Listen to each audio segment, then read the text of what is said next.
جب اس کے بھائی نے اس کی باتیں سنی تو کہا، میں تمہیں خدا کی قسم دے کر کہتا ہوں کہ دوبارہ بحال ہونے کی وجہ بھی بتاؤ۔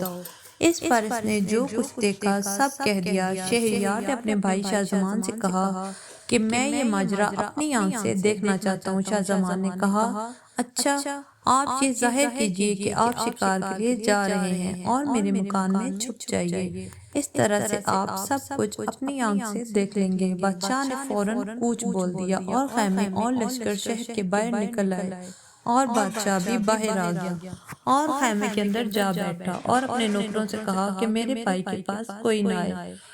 پھر وہ بیس بدل کر نکلا اور اس محل میں آیا جہاں اس کے بھائی کا کمرہ تھا اور اس کی کھڑکی میں آ کر بیٹھا، جس کا دروازہ باغ کی طرف تھا۔ تھوڑی دیر ہوئی، لونڈیاں اور ان کے ملائکہ غلاموں کے ساتھ آئی اور وہیں کارروائی ہونے لگی جو اس کے بھائی نے کہا تھا۔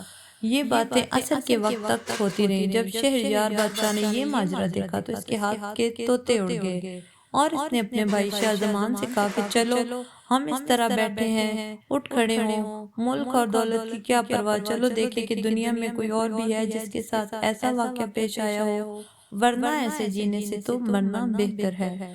دونوں بھائی محل کی طرف چور دروازے سے باہر آئے اور کئی دن اور کئی رات چلنے کے بعد سمندر کے کنارے ایک سبزہ زار میں پہنچے جہاں ایک چشمہ بہہ رہا تھا اور بیچ میں ایک درخت تھا۔ اس سے چشمے انہوں نے پانی پیا اور بیٹھ کر سستانے لگے۔